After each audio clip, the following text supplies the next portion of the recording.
Alright, this is take 2 of this video because the first time I recorded this video I accidentally forgot that my microphone wasn't turned on. Anyways, it's my birthday today. Today is June 17th, 2021, and it is my birthday. I was born on June 17th, 1997 in Boston, Massachusetts. So if you want to celebrate with me, that's great. I promised a birthday live stream, but I don't really feel like doing that. I really don't feel like doing that, you know.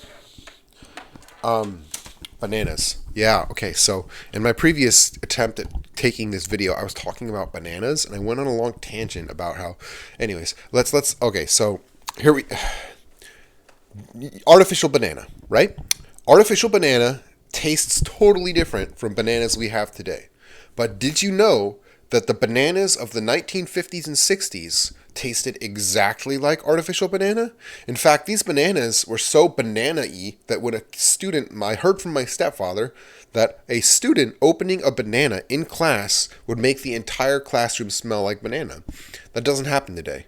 And the reason why Gross Michael bananas, which were the original bananas, went out of style is because every banana plant is a clone of every other banana plant in the same species. So like all Gross Michael bananas are clones of every other Gross Michael banana. And so what happened was a fungus appeared that killed the Gross Michael, and all the Gross Michaels were genetically identical, so they all died very quickly. And we lost bananas for a while. And then they retooled the industry to produce Cavendish bananas. Cavendish bananas are the bananas you can buy today at Walmart and stuff. I really don't like them that much. They're kind of like breadfruit. I know breadfruit exists, but bananas are more bread than fruit, I think. You can debate me on that one, but I do hold firm to the belief that bananas are more bread than fruit. They're bread. They're not. They don't taste like anything really. Even the ripest bananas only have a slight hint of banana-y flavor. The thing is that Cavendish bananas are also under threat from a microbe. I don't know what it's called, but in 10 or 20 years, we may not have any bananas at all, which is kind of sad. It is kind of sad. And so this made me think. There is one thing in the Star Wars universe that is glossed over and not mentioned in any of the major movies and any of the spin-offs. It's called biological weapons and chemical weapons. Why aren't biological and chemical weapons, obviously they're not used in Star Wars, but why aren't they even discussed in Star Wars? Like, we all know why biological and chemical weapons probably shouldn't be used in warfare, but why wasn't it covered in Star Wars? Like, you got these space knights with like laser swords, and you can't come up with like a compelling reason for them not like okay, so one thing is that clones are extremely susceptible to diseases. So a disease that will kill one clone, if they have the same identical genetic information coding for their immune system, one clone infected is every clone infected. So in the movies, they don't address this. They don't address the fact that clone troopers will die in droves if a single targeted antivirus. I mean, the Star Wars community obviously has, the Star Wars world obviously has technology to create super viruses. So why don't they? Why don't they kill off the entire clone army with a single super virus? And you can tailor the virus to only kill clones. Like, if the separatists want to be surgical in their use of biological weapons, then they could just create a virus that only infects clones, which would be extremely easy to do, since every clone has the exact same DNA, But the problem is, I think the Kaminoans came up with a solution behind the scenes. Obviously, these guys have the technology to produce clones, okay? So that probably also means they have the technology to edit genes. So what I believe the Kaminoans did is A, they boosted the clone's immune system through genetic therapy, and B, they differentiated clone genetics. So what the Kaminoans did, I believe, is never said in Star Wars, but it's implied, I think, is that the Kaminoans developed clones, and every clone is slightly different genetically. Slightly genetically different. And that's why I believe, even though the clones are grown up Even though the clones grow up in standardized settings and standardized institutions the same way every time. Like the Kaminoans, when they bake a clone, you can tell from the episode 2 shots that these clones, they live in clone environments. They're baked as they're not individually baked. They're baked as a group. But why are clones different then? Why do clones have different personalities? Why do clones have different traits? It's because the Kaminoans are intentionally inducing genetic mutations in the genetic material they obtained from Jango Fett. So I think that's why the clones aren't instantly killed by a super virus created by the CIS. The clones, they're genetically different from each other. They're not technically 100% clones of each other. Their genetic material is altered slightly every time it's produced on purpose in order to produce a more resilient and more diversified army. And that's my thesis on why clones aren't killed by a single infected super virus like bananas were. Yeah. Also, clones. The Clone Wars, if you're a younger person, you probably don't know that the Clone Wars actually didn't originate in Episode 2. In Episode 4, or the first Star Wars, Obi-Wan Kenobi makes a slight offhand remark. He says, "I fought with your father Anakin in the Clone Wars." It was a one-off shot. The Clone Wars was introduced in Episode 4. And in the original Star Wars, Obi-Wan Kenobi makes the remark that he fought with Anakin in the Clone Wars.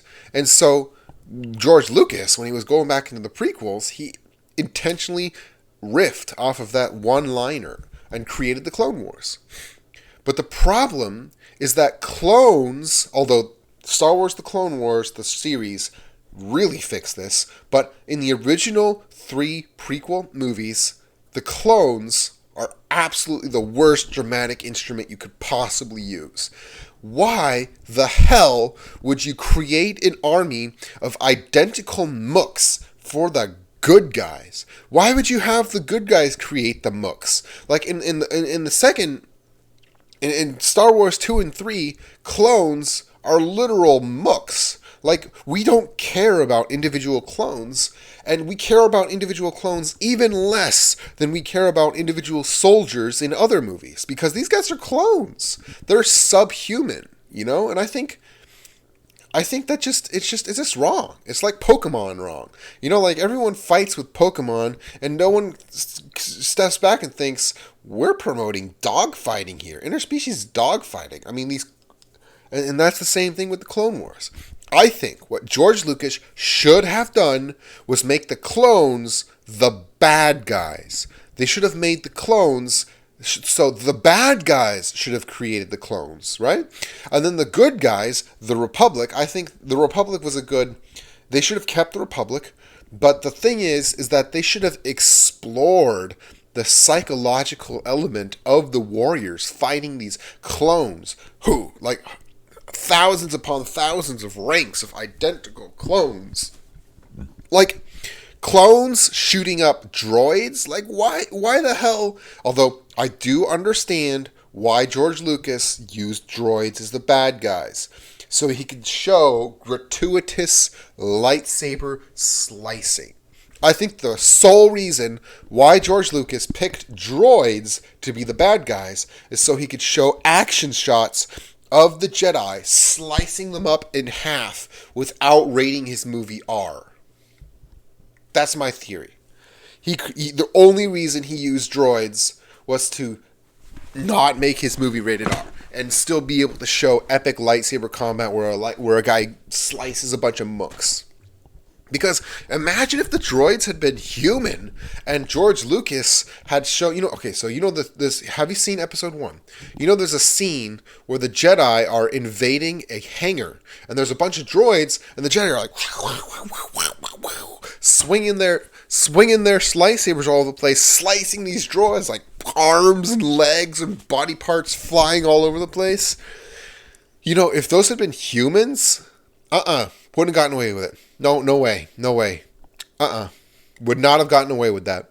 And I think that's a lazy choice. I think that was incredibly lazy on George Lucas's part. Although, we have to agree that George Lucas probably was lazy when writing the script for these three movies, okay?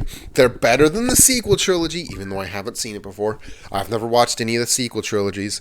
But I do think that, George Lucas, after watching the sequels, it's kind of funny how the internet's like, oh man, I miss when George Lucas was still making these movies. Even though the prequel trilogy really kind of sucks.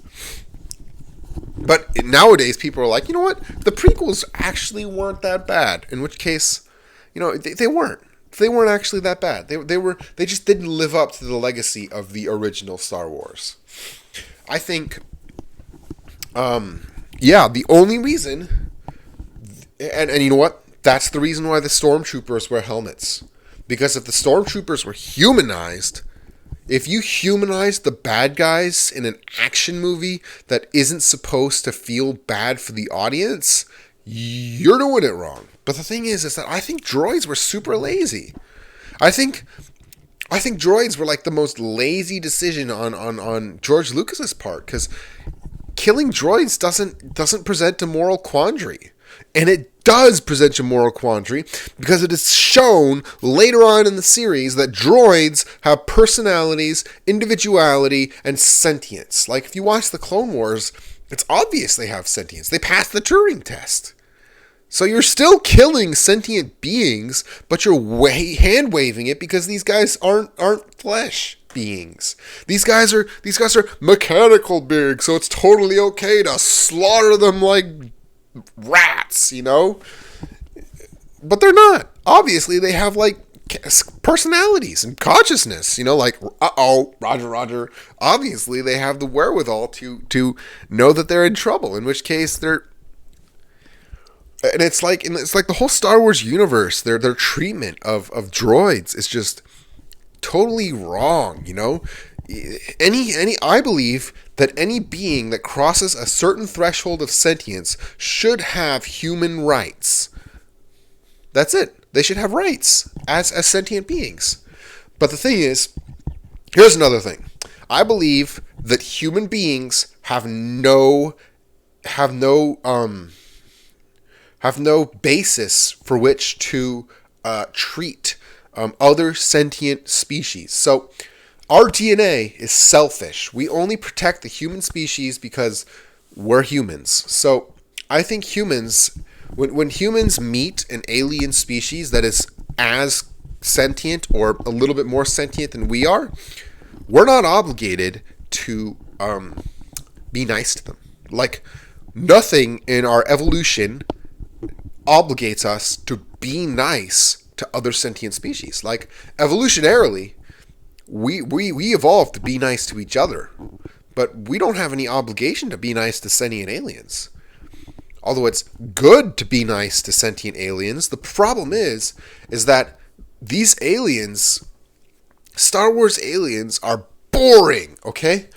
Boring. Just absolutely boring. Star Wars aliens? Boring. They're mostly bipedal. They mostly speak Galactic Basic through mouth sounds. They mostly have heads and 2 arms and 2 legs. Like the furthest thing they got is a Wookiee. Although, funnily enough, in the game Star Wars Knights of the Old Republic, there is a awesome alien. So it's this alien that's like has a head here and a butt here with a mouth on it and like 4 legs. And so when you talk to this alien in the cantina, you ask him, like, what are you? And he goes, my name is... And he says, you can't... So only his top head, interestingly enough, only his top head produces frequencies that are observable to the average human, while his bottom butt head produces subsonic rumbles that add to its language. So it has 2 mouths to speak. One mouth speaks on our hearing range, and the other one on its back speaks in a hearing range that's below what we can hear. And so its language, we can't speak it because we don't have the butt. And also Ithorians, yeah? The guys with the snail heads and the hammerhead at the top, those guys are cool too, Those are cool aliens. They're cool aliens, But most aliens in Star Wars, not cool. Most aliens in Mass Effect, not cool. A cool alien would be an alien that is so alien that we don't even understand it. That's a cool alien. But the problem is, it's hard to write aliens like that, because if we can't at least empathize, or if we can't at least somehow connect to this alien, it's just an alien. It's too alien for us to understand. You know, like these like an imagine a species that evolved from an ant, like an ant-like society. They speak using strobes on top of their heads. Like they have light strobes on their heads, and they speak using radar. You know, like, and bats. You know, bats are there. They live on Earth, and bats have echolocation. You know, and like, I just think that with the diversity of life on Earth and the possibility of sentience being offered to any of its archetypes, like, one question I have is, the dinos were around for 180 million years. Why didn't they become sentient? Why didn't the dinos acquire sentience? They had 180 million years to do it. Us humans, we've only had 60 million years to do it. The dinosaurs died 60 million years ago, and mammals, the originality of mammals taking over the world, 60 million years ago. So why are we sentient and the dinosaurs aren't? The dinosaurs were around for so much longer than we are. You know? Like, what's up with that? Why didn't the dinosaurs become sentient? I know they didn't become sentient, because if they had, they would have utilized all of the natural resources and produced a lot of trash. The number one reason why I believe our planet has never experienced a sentient species before is because oil is still readily available.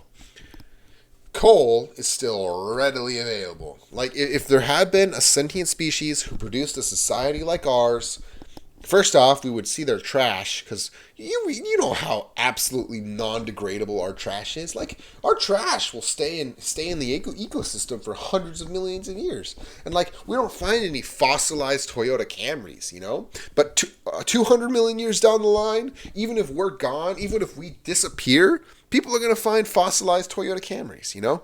Like these. Let's imagine that human species die off tomorrow, everyone dies. 100 million years down the line, what are they going to find? Fossilized Toyota Camrys, fossilized computers, you know, like Game Cubes on the bottom of the ocean and stuff. So I think it's boring. I think that it's boring. Star Wars is cool. Star Wars was groundbreaking in its era. I think it deserves the hype, because it was groundbreaking. One way it was groundbreaking, the whole Star Wars thing. Like, it was groundbreaking because it was Star Wars, you know, like the beginning of pop sci-fi. And then there's the whole merchandising thing. Like, I think the main reason why Star Wars sticks in our head is because it was merchandised to hell and back. Because George Lucas retained the merchandising rights to Star Wars, and he milked it like a freaking... Jesus, okay. And I think that's why we know Star Wars. It's because it permeated in the culture, and it stayed there because of the permanence of the merchandisable objects.